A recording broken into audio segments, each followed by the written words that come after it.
안녕하세요, 이프로입니다. 최근에 챗GPT의 메모리가 업데이트 되었죠. 여러분들께서는 이 메모리에 대해서 얼마나 많은 경험을 해보셨을까요? 혹시 쉽게 와닿는 경험이 있었을까요? 이번 시간에는 이 메모리를 쉽게 경험해 볼 수 있는 프롬프트를 통해 우리가 얼만큼 상호작용을 잘 했는지를 한번 돌아보고 이 메모리를 활용해서 챗GPT 맞춤 설정을 업그레이드하는 방법을 알려드릴 수 있도록 하겠습니다. 네, 현재 챗GPT에 왔습니다.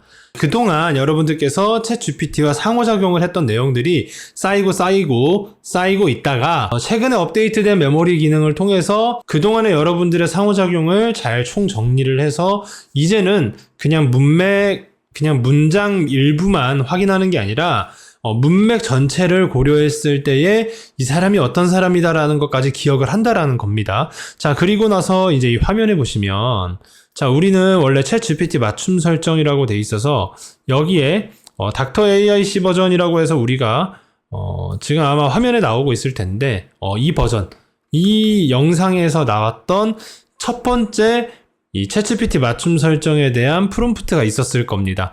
그래서 어떻게 그러면은 더 업그레이드 시킬 수 있는지를 우리가 지금부터 알아보도록 하겠습니다. 여러분들께서 이렇게 한번 작성을 해보셨으면 좋겠어요. 자, 지금부터 챗GPT 맞춤 설정을 업그레이드 하려고 해. 그 전에 내가 너와 상호작용했던 모든 내용을 분석하고 판단해서 나는 대체 어떤 사람인가를 확인해서 알려줘. 그게 첫 단계일 것 같아. 라고 이야기를 하는 거죠. 자, 그러면은 얘가 뭐라고 하냐면요. 저에 대한 분석을 진행을 했습니다. 저는 이거는 이제 4.5 버전에서 진행을 했고요. 분석 개요부터 전문적 배경과 관심사, 사용자 선호 스타일 및 소통 방식, 그리고 이제 진행 중인 주요 프로젝트, 사용자의 핵심 가치관 및 철학, 그리고 사용자 성격과 특성, 그리고 총평 및 사용자 프로필 요약까지 이렇게 나오고 있습니다. 여기에서 끝나지 않고요. 이 위 사항에 있는 내용에도 분석된 나의 모습이 있니? 라고 이렇게 물어봤습니다. 자, 그러니까 아예 있죠 라고 하면서 추가로 분석된 사용자의 특성은 아래와 같습니다 라고 하면서 이렇게 알려줍니다. 네, 굉장히 다양한 것들을 또 알려줬죠. 자, 그리고 나서 뭐라고 하냐면요. 자, 그렇다면 지금부터 실제로 이 챗GPT 맞춤 설정을 업그레이드 하고 싶습니다. 현재 채팅창의 모든 상호작용 내용을 적용하여 아래 기존 챗GPT 맞춤 설정에 있는 내용을 나에게 맞게 업그레이드 하고 싶습니다. 라고 하면서 이 기존의 우리 챗GPT 맞춤 설정에 여러분들께서 가지고 계셨던 이 부분 있죠? 이 부분을 복사해서 붙여 넣었습니다. 자, 그렇게 하니까 지금까지의 분석을 기반으로 사용자의 특성과 요구에 맞게 업그레이드한 챗GPT 맞춤 설정을 제안합니다 라고 하면서 이야기를 해줘요. 저는 여기에서 4.5 버전이 다 소진되어서 그냥 4.5 버전 여기 있는 거 있죠? 이 4.5 버전으로 했습니다. 요즘 4.5 버전도 많이 개선이 돼서 많이 괜찮습니다. 자, 그래서 여기에 이제 호출 템플릿이 그대로 나와 있고요. 그리고 어떤 식으로 쓰면 됩니다 라는 것들을 동일하게 이렇게 알려주고 있습니다. 그러면서 여기에 보시면 기존에 보시면 여기에는 그냥 구성 계획, 설정, 가치관 설정 라고 하는 것도 답변이 없는 것들도 있었거든요.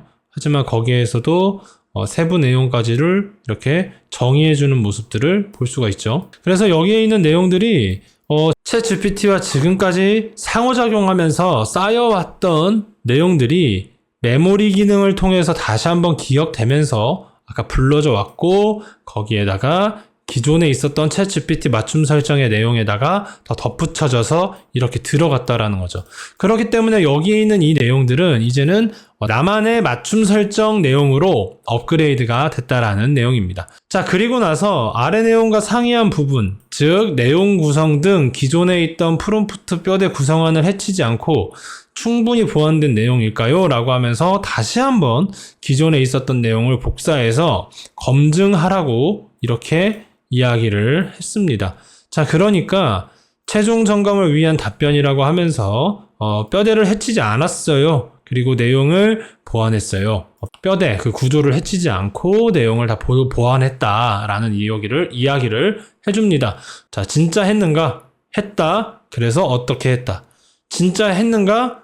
했다. 어떻게 했다. 자, 자, 그 다음 단계는 무엇이었는가? 평가는 어땠다? 그 다음에 그거에 대한 설명은 어떻다? 자, 이런 식으로 나오는 것을 우리가 볼 수가 있고, 자, 그래서 이런 내용들이 보시면은, 결론적으로는 충분히 유지가 되고 있다. 이런 내용들을 해주고 있죠. 자, 그리고 나서 제가 이 이후에는 O3 버전으로 다시 돌아와서 진행을 했습니다. 최종 정리본을 작성해주세요. 이렇게 이야기를 했어요. 자, 그러니까 이렇게 나오고요. 이 내용들은 한 번 더 제가 텍스트 형태로 작성을 해달라고 했습니다. 왜냐면 이렇게 자꾸 박스 안에 들어가 있는 게 좀 마음에 들지 않아서였는데요. 이렇게 되면은 한 번에 뭐 복사 붙여넣기 할 때도 좀 괜히 이런 배쉬, 뭐 복사 편집 이런 것들이 같이 들어가기 때문에 좀 불편하거든요. 그래서 그냥 귀찮아서 한 번 더 해달라고 한 겁니다. 자, 초기화 템플릿도 텍스트 형태로 박스 없이 작성해주세요 라고 하니까 또 이렇게 나오는 것을 볼 수가 있습니다. 자, 그렇게 최종 정리를 해달라고 하니까 좀 보시면은 초기화 템플릿은 어땠고요, 단계별 프로세스는 어떻고요, 그 다음에 최종적으로 가치관 설정까지는 어떻습니다 라고 하지요. 근데 여기에 보시면은 이 단계별 프로세스 이 부분도 표 형식으로 돼 있는 거거든요. 자, 그래서 이것도 표 형식이 아니라 텍스트 형태로 바꿔주세요 라고 하니까 알겠다고 합니다. 자, 그래서 최종 정리본으로 다시 작성해 달라고 했고요.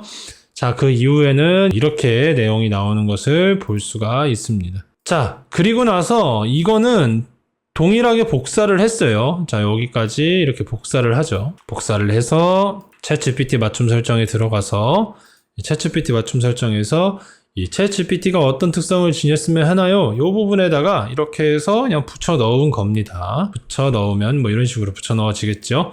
자, 이렇게 붙여 넣어지고요. 그 다음에 나머지 챗GPT가 어떻게 불러드리면 좋을까요? 뭐 어떤 일을 하고 계신가요?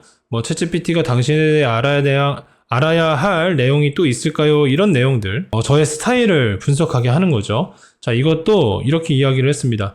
자, 이제는 나머지에 대하여 정리해보는 시간을 가져봅시다. 자, 그렇게 이야기를 하면서 자, 보시면 챗GPT 맞춤 설정 어떻게 불러드리면 좋을까요? 자, 닉네임 어떤 일을 하고 계신가요? 자, 챗GPT가 당신에 대해 알아야 할 내용이 또 있을까요? 기억해 두어야 할 관심사, 가치, 선호사항 등. 이게 무슨 내용이냐면 여기 챗GPT 맞춤 설정에 들어가면 원래 여기에는 자, 기억해 두어야 할 관심사, 가치, 선호사항 등 이런 식으로 여기에 적혀 있어요. 원래는. 그래서 그냥 다 복사한 겁니다. 자, 복사해서 따로 옮겨놓고 또 복사해서 따로 옮겨놔서 한 번에 그 내용을 여기에다가 넣어놓은 거죠. 자, 그러니까 이렇게 부르는 게 제일 편하대요. 어떤 일을 하고 있는가 이런 식으로 나오고 있죠. 자, 기억해두면 좋은 관심사, 가치, 선호 이것도 다 결국에는 메모리 기능을 통해서 얘가 저와의 상호작용을 기억해서 나오는 이야기들이라는 겁니다. 자, 그래서 여기 있는 이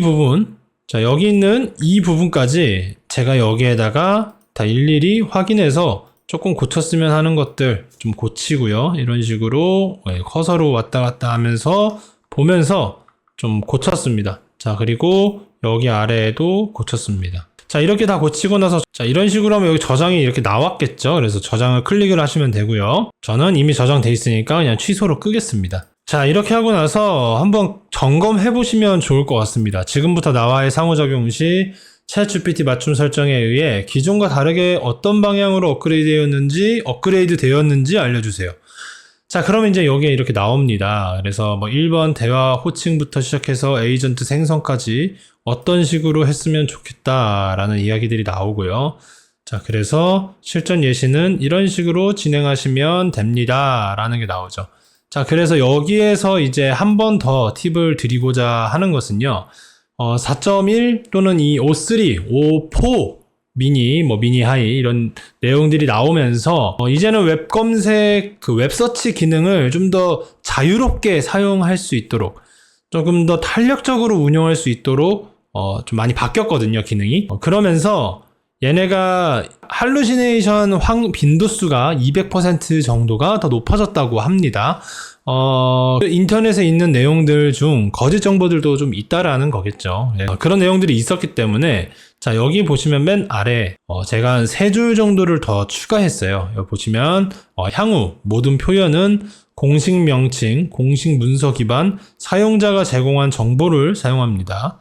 예측, 사용자 정의에 의한 GPT가 한 것이지만 임의 명칭은 절대 사용하지 마세요. 추가로 할루시네이션은 검증되지 않은 데이터이므로 불가입니다 라고 해주는데요.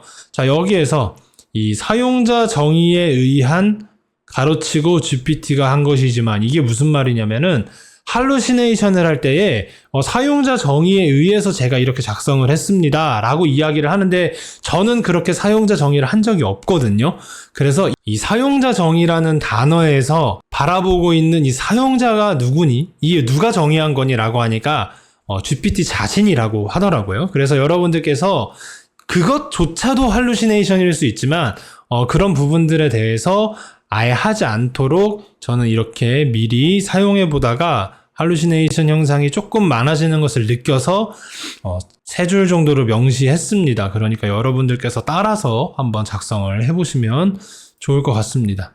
그리고요, 수다쟁이부터 문학적, 다양한 이런 효과들이 있는데, 이런 성향들은 여러분들께서 원하시면 하시고 원하지 않으면 안 하셔도 되겠죠. 네, 오늘은 생각보다 빠르게 끝났을 수도 있고요. 기존에 안 하셨던 분들, 이번에 처음 이 GPT를 이 영상을 통해서 접하시는 분들은 이게 무슨 내용인가 싶을 겁니다. 지금 아래 화면에 나가고 있는, 이 화면에 지금 중앙에 보이고 있는 인프런에서도요, 지금 여기 보이시는 위켄 챗 GPT, 그리고 이 오른쪽에 지금 위켄 커서 AI라고 나와 있는데요. 자, 여기에 있는 이 영상들은 모두 이 생성 AI 코리아 유튜브 채널에서 무료로 올라오고 있는 연재형 강의들입니다. 이것을 인프런에서도 이렇게 올리고 있고요. 재생 목록에 들어가셔서 거기 있는 재생 목록에서 시청을 하셔도 됩니다. 끝으로 MCP, 바이브 코딩 이런 모든 콘텐츠를 한 번에 아우르고 있는 커서 AI에 대한 강의 영상이 올라갈 예정이니 다음 주를 진짜로 기다려주시면 감사드리겠습니다. 자, 그러면 다음 강의 때 인사드리겠습니다. 감사합니다.